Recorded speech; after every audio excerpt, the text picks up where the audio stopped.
Welcome to the Once and Future Authors podcast. I am Stephanie, and I am super excited today to be joined by author Maggie Smith.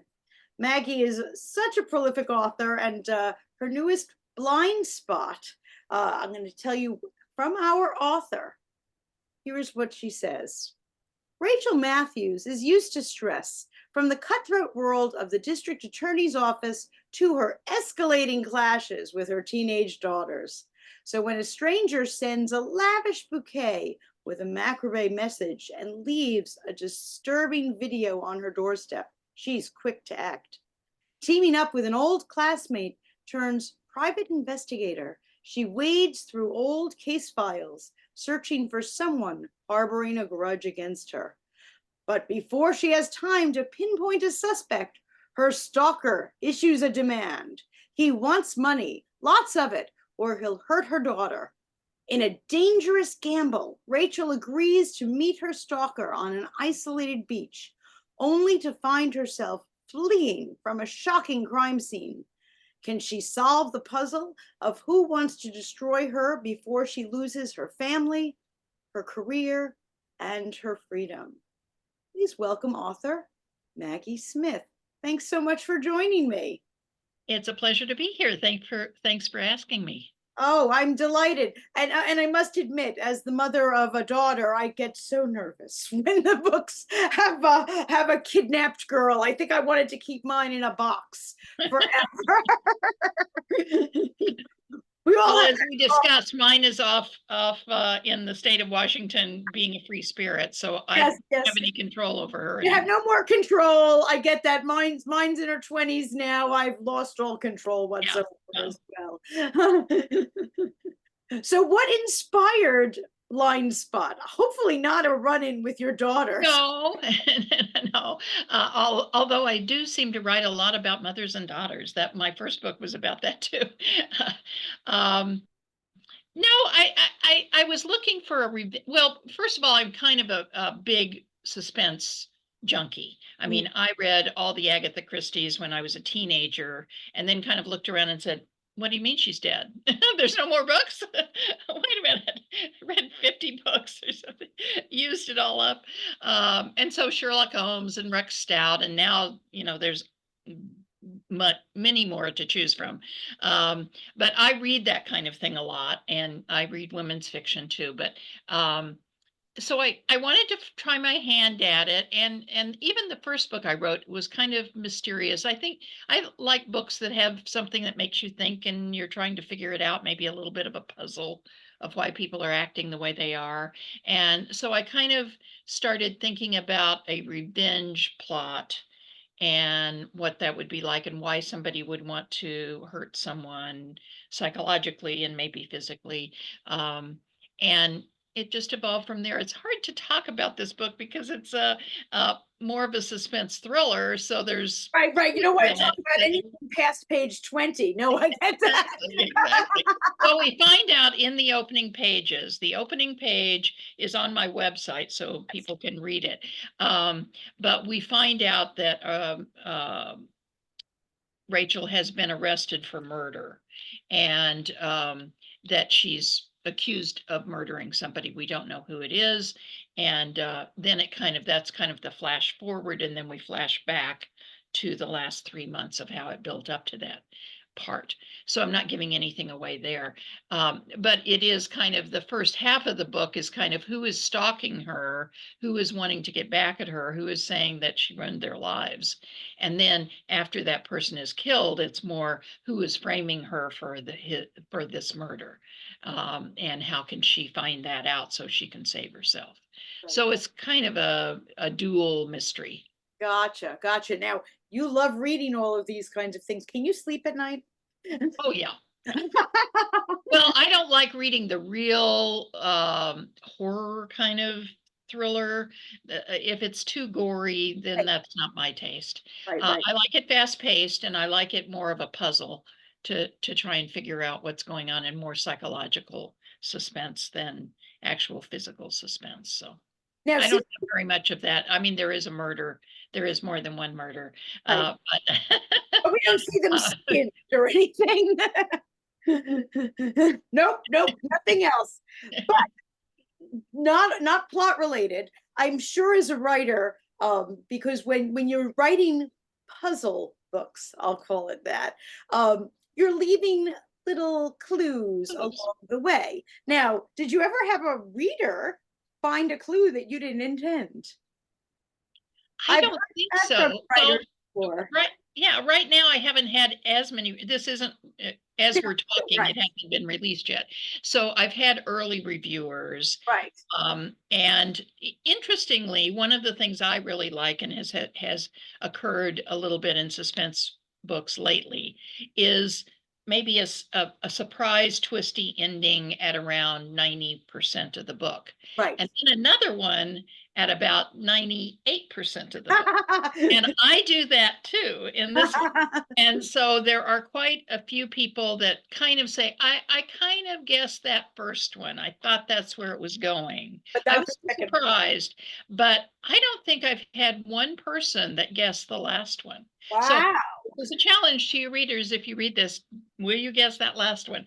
And if so, drop me a line because I think that is what is intriguing the people, because a lot of the early reviewers are people that read this Right. kind of genre, and they're really kind of saying, oh my god, I didn't see that coming, and they're talking to each other and on Instagram and things like that, and saying, oh wow, that she really fooled me, and they like that. I know that feeling as a reader of, okay, you got me, okay, that was clever. And going back, there was one book I remember reading, Claire McIntosh's first book, I Let You Go, and at page 75, so for a writer, this is the end of the act one, Right. um, there was this really big twist. And I actually wrote right in my book, oh my gosh, exclamation point. And I went back and read those 75 pages because I thought, oh, how did she do that? I don't understand how I was so fooled. And so I wanted that kind of reaction from people, and I feel like I've succeeded. So that's fun. It's I love fun that. to fool people. I And also it's not like suddenly I say, oh, and he's an alien, or right. Well, that's what I was going to ask you. There's got to be a balance between a twist, fooling people, shocking them, and like, stop. that can never happen. Yeah. Or Right, who is this character? You never told me about this guy, and he came out of left field. The policeman that's the third person on the squad is the no. right, right. So that's a hard balance to strike. It has to be somebody that we actually have some sort of emotional investment in, or else the being fooled doesn't ever happen. We just feel like, who cares? We didn't like Yeah, that. We didn't know that person anyway. right. Do you always know when you're writing? Well, there were the second twist I did not know when I started. I I just love did the kind of regular old twist. And I thought, that's not enough. I got to come up with something else. And so I did, and then I liked it a lot better. And there are also, when you write this kind of book, there are also questions all along the way, littler questions that aren't as important, aren't as shocking and twisty as those, but they're still questions. And I have one where, not to give too anything away, but she and her daughter, this is also a has a very strong mother-daughter love story, I guess, you'd say, in the middle of it. And her daughter and her are visiting a grave, and she notices that there are flowers, fresh flowers on the grave. And so that was a question. It was kind of, as I was writing it, I didn't plan the flowers. And then as I was just writing, I said, oh, and there's fresh flowers there. Oh, that's a mystery. So I kind of making little notes to myself. This is a question you have just raised, and you'll have to answer it by the end of the book. Who is leaving these flowers? And I didn't know who was leaving them. I was thinking, well, it could be this person, but that doesn't exactly sound like them. And I don't think they do, but maybe it is that person. And I just kept kind of, and then organically, as I was writing the rest of the book, the person that it was came to me. And it was so, of course, that's who it is. And it was a perfect kind of wrap up to that little question. So that's an example of what's fun for the author, is that kind of serendipitous thing that you yourself are surprised. And then you go, hey, that's pretty good. I love that. I love that. And I love that you're writing the book, but it's evolving for you too. I read a quote once that an author had said that if they knew the whole story in advance, then writing the book would simply feel like taking dictation. But A little instead bit. evolving as Mhm. it's going, which is exciting for the author, kind of like watching a movie you've never seen before. Right. And I think also there's, as you're writing, you're getting to know the characters. You want to know the characters when you start, because they do have their parts to play. But you're also putting them in situations that maybe you hadn't thought of before and seeing how they react and knowing who they are. This is my old psychology background coming out. Knowing something about who they are as a person, you're trying to figure out how would they react in this situation. And so sometimes that's surprising to you. You may know them, but you don't know how they react in this particular way. So so That makes that well. I do outline. I am kind of a save the cat outline person, because my first book took like 3 different times of writing it with the 3 characters, but in a totally different plot to get it out, and I thought, "That was really a lot of time that took. I don't wanna do that again." So I do kind of plot it out, and that also seems to be satisfying to me as a reader when someone has some of the goalposts that you expect to move the story forward. Pacing is kind of one of the things people might call that.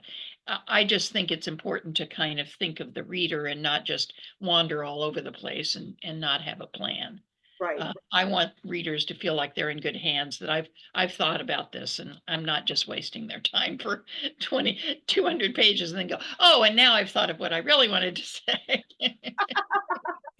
Goodness, I hope that's not what writers are doing. Sometimes I read books that it feels like that. And it feels Are we like going that. somewhere with this? Yeah, well, there is a point somewhere, somewhere. Well, tell me a little bit about your background. You mentioned psychology. Uh, I started as a journalist. I went to Northwestern School of Journalism when I first started college. And then I switched into psychology. And I did get a PhD in psychology, and I was a psychologist for a few years. And then I actually became an art dealer. I moved from Oklahoma, where I lived, to Wisconsin because I got married to a man who had some children up in Wisconsin or in Illinois. So we moved closer to be with them.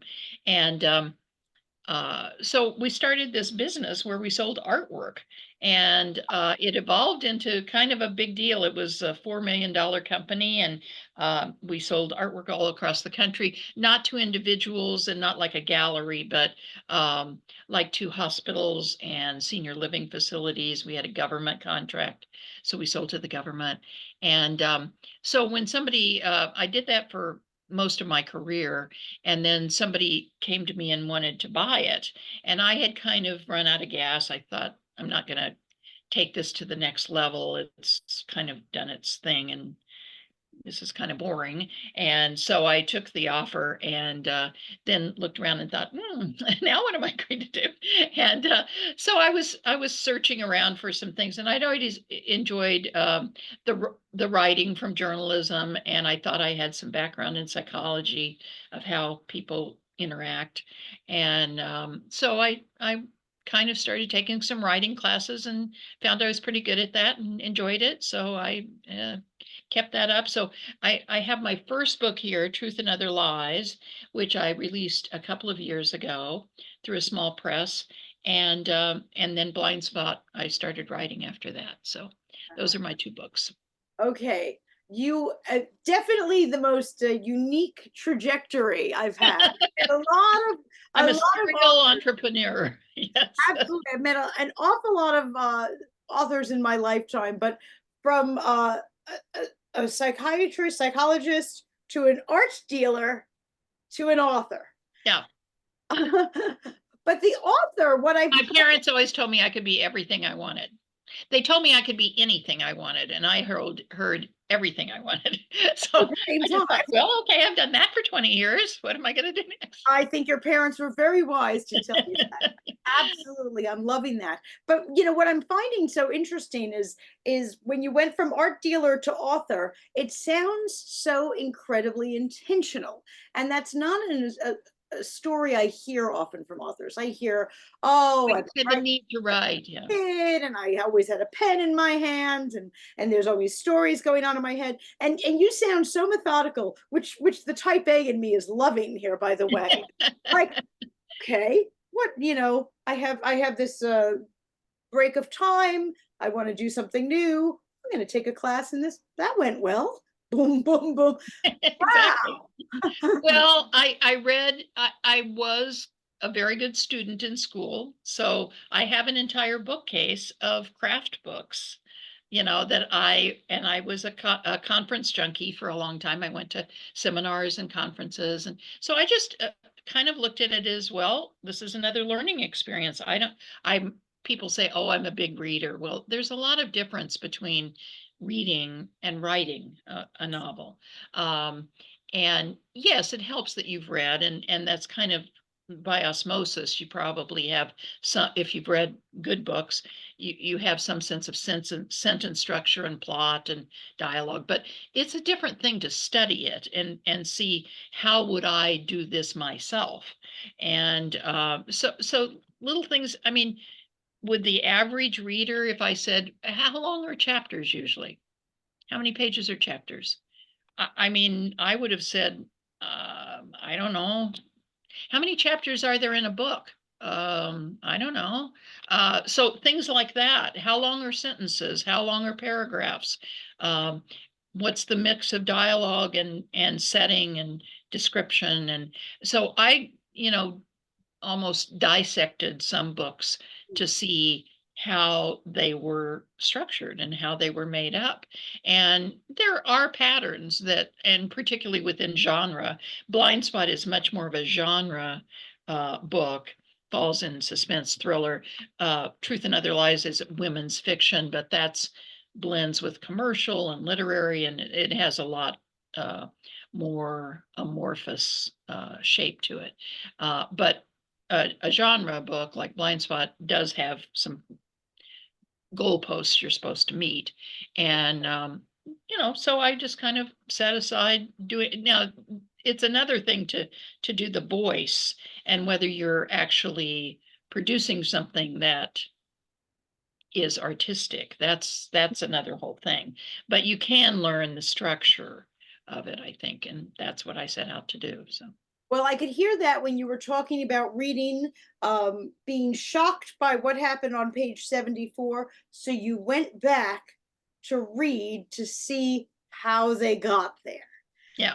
And your casual reader doesn't do that. Your casual reader might say, oh, what just happened? But they keep going. Yeah. And you went backwards. But there is a huge difference, as you were saying, between genre fiction, which has beats an outline. You can read a million books from fabulous writers about how to structure it. And when you wrote Truth and Other Lies, which is a little more like flying without a net. Yeah. Yeah. And because I didn't know what I was doing. And I remember the very, very first coaching session I had with somebody. I had sent them some pages like we do. And I remember on the phone, she said, well, we're going to talk about something very elementary, like what is a scene? And I thought, and now looking back, I think she probably was shaking her head saying, you don't have a clue what you're doing. But it's something that yeah, I didn't have a clue what I was doing. I was learning, Right. and that's fine. We all have to learn somehow, and some people are more talented at it. Some people, do it, have done it, like you said, from the time they were quite young.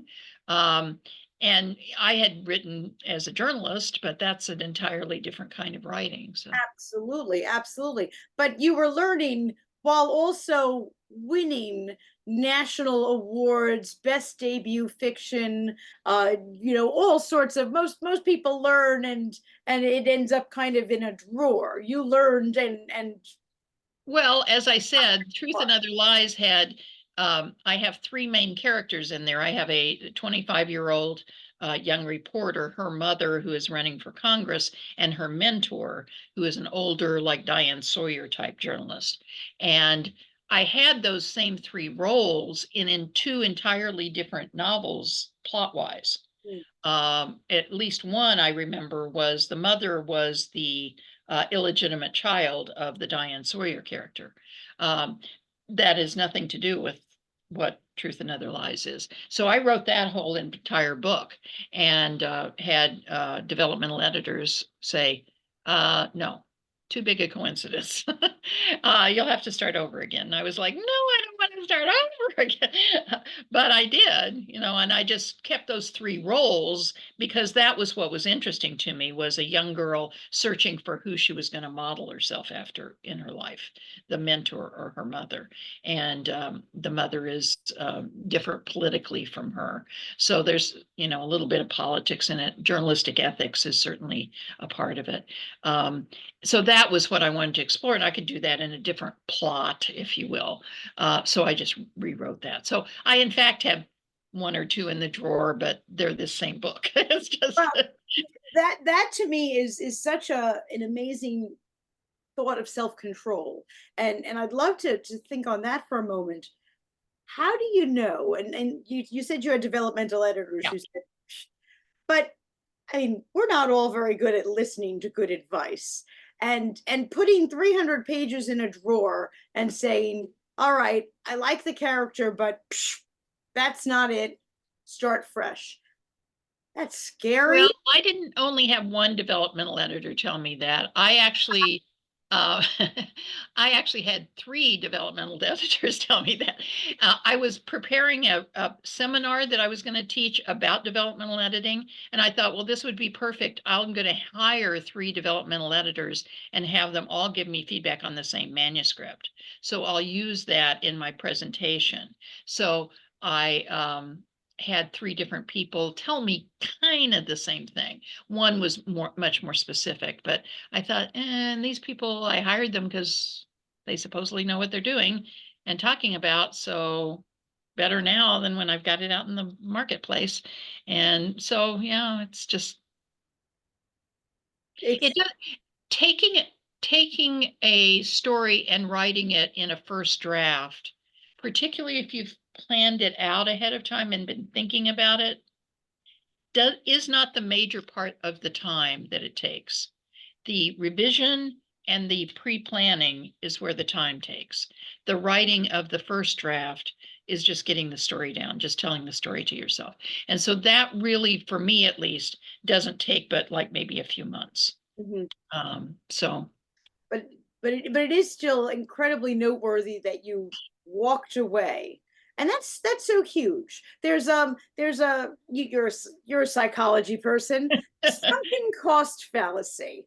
uh yeah, the yeah, sunken cost fallacy that keeps so many people into failing relationships because they feel as if, I've been with this guy for 2 years, 3 months, whatever it is, I really don't want to dump him and do something else. So we all do have this kind right. of, I've invested so much in it. How many people keep things long after they should have walked away, whether it's a job Or, or I remember I remember hearing something when I was growing up, and someone said something like, well, if you do that, I mean, you'll be 30 by the time you get right. your law degree. And the response was, but you'll be 30 anyway. No, no, you are absolutely right. And I'm going to go down in history that this episode is all about move on. Like you need to know, you need to not sit there with inertia because you're going to be 30, because you've already written the rough draft, because of all of these things. If the world is telling you this is not it, this is not it. Yeah. And a lot of very well-known writers will tell you that they struggle with doing that, and that they have books in the drawer. I mean, sometimes the first novel that you bring out is the one you've been working on for the longest, because if you get signed by an agent or something, then oftentimes you have 1 year, 2 years to. I was listening to Kristen Hanna the other day, and every 2 years or so she's expected to write quite a phenomenal book. And so you don't have time to do that when you're being a successful author. But the first book, nobody's waiting for it. And so you can just fiddle your life away doing that. And I don't want to fiddle with something maybe that's the business person in me. It was like, that's not working, let's move on. Good for you. And that's how you get to the point that you can have your debut novel winning major awards. Because if you had released several things that really weren't ready for publicity yet. Yeah. Well, and I know enough about the industry now from being in it for 5 or 6 years. Your debut is always going to get more publicity, um, just because people like something new and shiny, and they've never heard from you before. And usually, it's debuts are usually very good because people have been working on them for a Right, long time. right. So I like reading debuts. I actually think I want to improve with each book, and my husband and I were talking about this, and I said I actually think Blind Spot is a much better book than Truth and Other Lies, because I think I've grown as a writer and I know more, and I was more intentional about it. And yes, Truth and Other Lies won a lot of awards, so this one's good too. Absolutely, absolutely. Now, considering that your two books are so radically different, women's fiction, literary, and now we're in this mystery puzzle genre. What's next? Well, see, I don't view them as that different. It's kind of Okay. like, well, the Truth and Other Lies had a mystery in it. Mhm. Did she plagiarize this Right, right. That's story? Um, and what happened to her mother? And Blind Spot has a mother and daughter right. story at the end of it, because she's a single mother and she hasn't told her daughter the truth about her parentage, and that's all kind of running in the background and actually becomes uh, more central to the plot at various points during the So more story. mothers and Um, daughters. That's where we're yeah, going. so mothers and daughters. I mean, the very first seminar or workshop I took, the teacher gave us a prompt and said, "Answer this question. I could never write a book about," and I remember writing mothers and daughters. I thought, no, I can't stop writing about these people. So, to answer your question, my next book, we talked before we started taping about how my stepdaughter is doing a nomad land kind of lifestyle at the moment and living out of a school bus.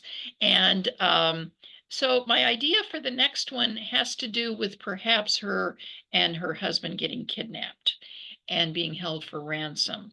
And I don't know whether I'm going to do that or not. I've been a little bit thrown by the things happening in Israel and Gaza, and don't know that I want to write a kidnapping story right now.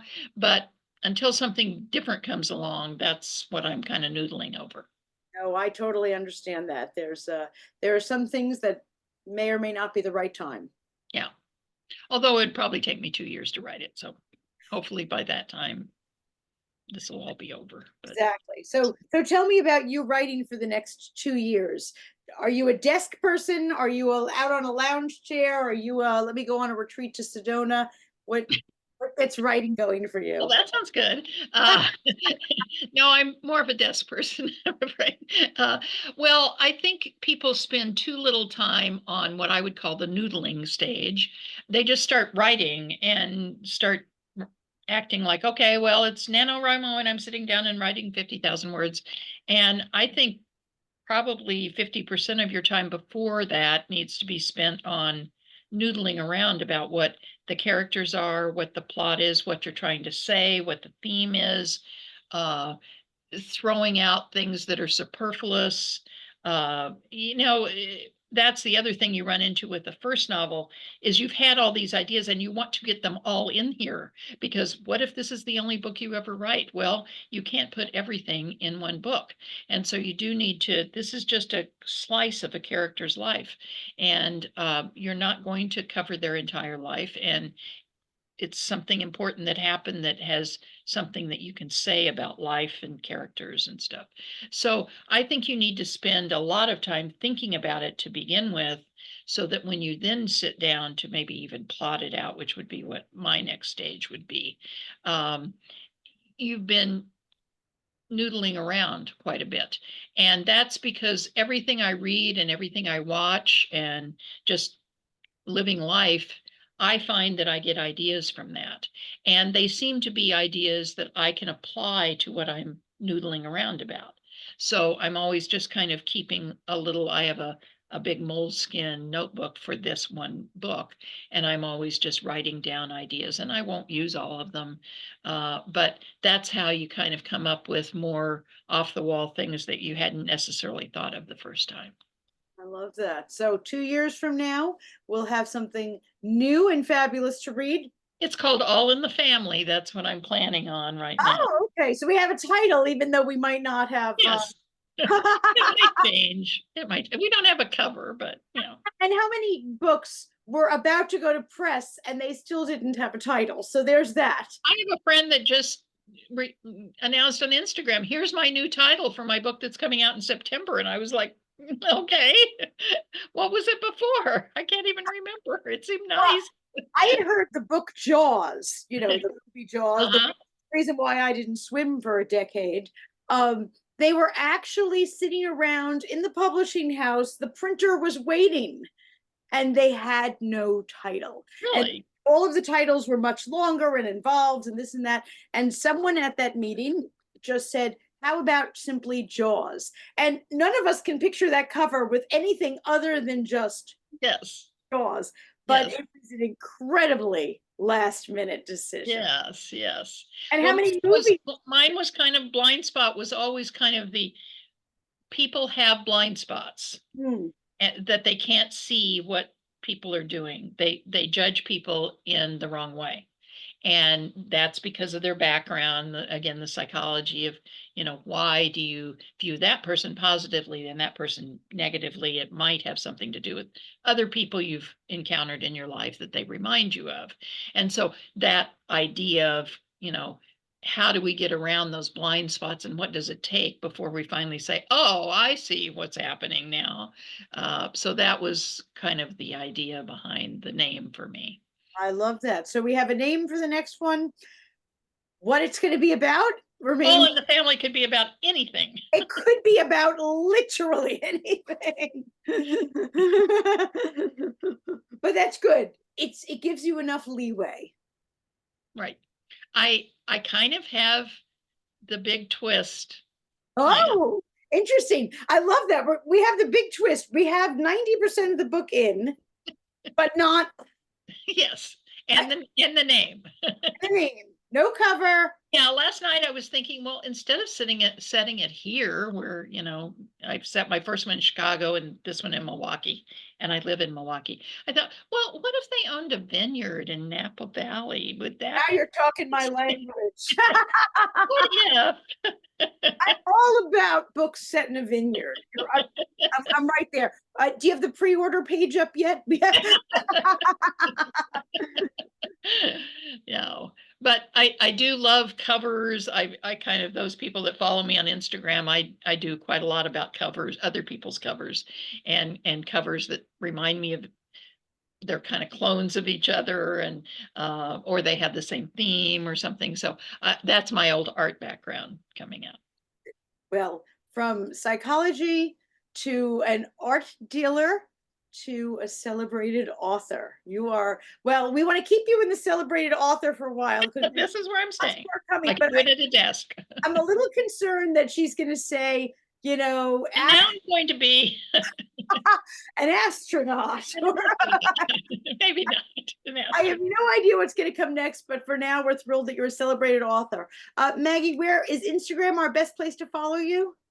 Yeah, Instagram is where I am a lot. That's Maggie Smith Writes, Writes, and my website is maggiesmithwriter.com. There is another Maggie Smith that a lot of people know about, not just the actress, but the poet.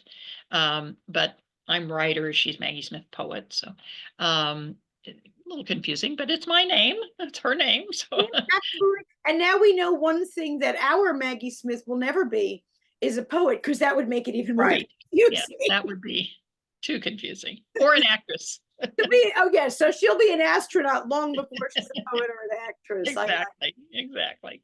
No, it's your name. Instagram and my webpage would be the 2 pla I'm on Facebook too, but You're yeah, more on Instagram, I could tell. So we will kind find of you. a visual person, yeah, I love that. Well, from all that 20, 30, however many years as an art dealer, I'm just dazzled yeah, by it. yeah. I'm one of the rare writers that really have fun with social media. I enjoy making posts, I think it's fun. It's creative, and a good way to avoid writing for all of you procrastinators out there like me. Got to get you back at that desk because there's more. But thankfully, in the meantime, we have the blind spot, a novel. Every move she makes, someone's watching. So you'll definitely want to grab this and Truth and Other Lies, and then we'll just have to wait and be patient. But thank you so much for joining me. I'm just blown away by your range. You have no idea. But for all of our listeners, I am just so loving your intentionality, and I would love for all of us to take that away with us, because we certainly have readers here, but we also have aspiring writers, and that's learning from the foot of the great here. So thank you so much for joining us. Thank you for having me. My pleasure.